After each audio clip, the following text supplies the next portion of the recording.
video on seeing if we can turn this Horlicks drink into a natural yogurt. So I've done some experiments with milk powder, which is this stuff, to see what we can actually do with it. Experiments so far have included I've malted it, which is kind of a success, but not a full success. And then I have turned it into a yogurt, and I've turned it into cheese curds as well. So I always just kind of thought that these Horlicks drinks or Ovaltine drinks were just kind of like milk which had been like caramelized and then turned into like a milky drink, but it's actually got wheat in it and other things. It's wheat and malted barley in it as well as milk powder. Well, that's me not knowing. That's me just assuming things, isn't it? But I kind of thought, well, it's got milk powder in it, and we can make yogurt out of milk powder. So can we add a bit more milk powder to this and turn it into a live yogurt? And I've been making yogurt anyway, so I have some whey left over from the yogurt making process, which is in this container here. So pretty straightforward. What we're going to do is we're going to, well, I've doubled up the amount, so I've put in 25 grams worth of the Horlicks and 25 grams worth of milk powder into here, and then we're going to add some hot water just so everything melts. Well, hopefully it'll melt properly. The Ovaltine was a little bit old, and I had to chip it out of the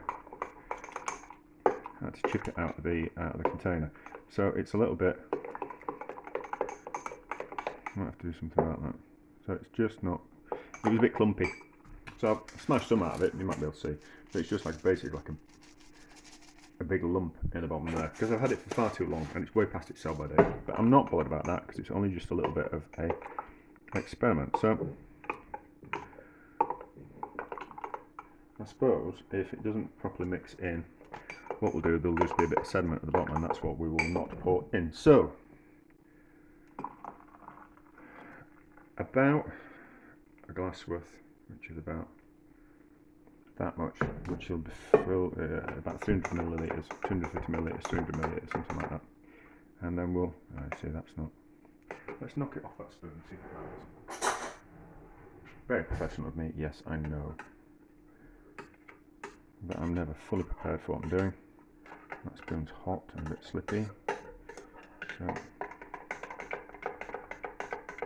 mix that around. It'll have to get down to about 45 degrees before we put it in the thermos flask, and then we put the live culture in, the live yogurt culture. Let's just have a taste, and then keep it warm in the flask for about 12 hours, and it should turn into yogurt. Okay, that's all right. So yeah, so let that cool slightly down. So it's at about 80 degrees at the moment. These thermometers aren't 100% accurate, but they're convenient.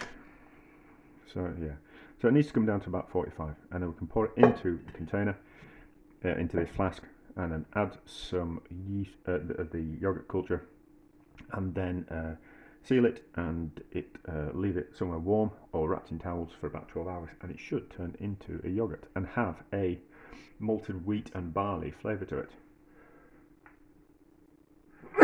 Ooh, sneeze. Bless me. Oh, so we're at 70. So we'll just let that cool down. It'll just take about 10 minutes or something like that.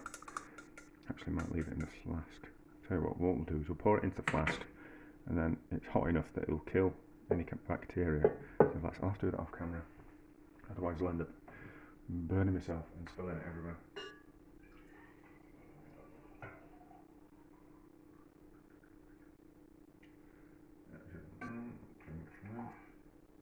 Right, so that's fine. So that heat will sterilise the flask. It was clean and it was sterilised, but it'll just sterilise it just a little bit more. And then we can put the thermometer in it, and then just leave that. It'll take a little bit longer to cool down in the flask, but that's fine. So then just a little bit of the whey that I've strained it out of my own. You won't be able to see that because it's like a clear liquid. And then we'll see if it forms some yogurt. Let's see if this works.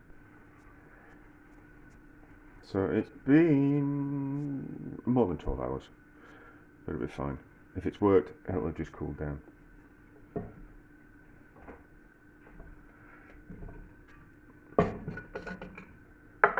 Then, moment of truth. Well, it looks like it's worked. It looks like it's worked.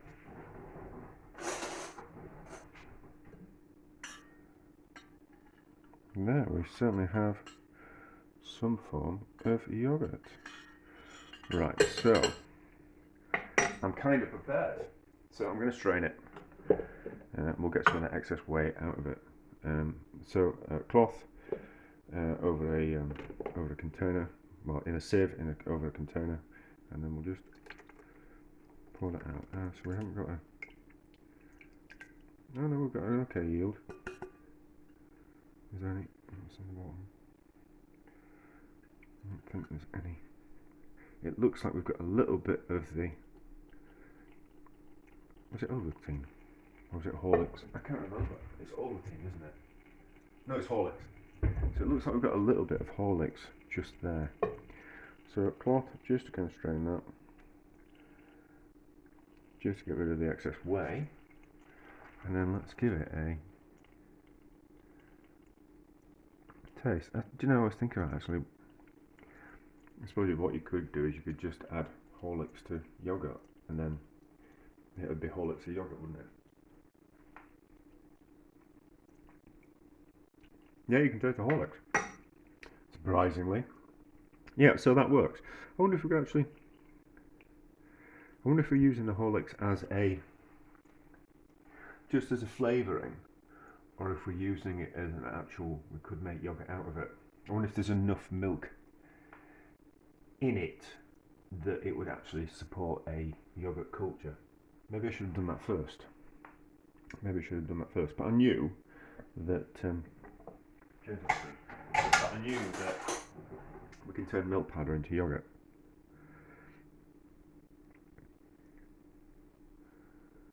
That's not a bad yogurt. It's not a bad yogurt. I suppose we really should. I'll do it next time I make some yogurt and I've got some whey. We'll see if we can get some. We'll just make some out of some Horlicks.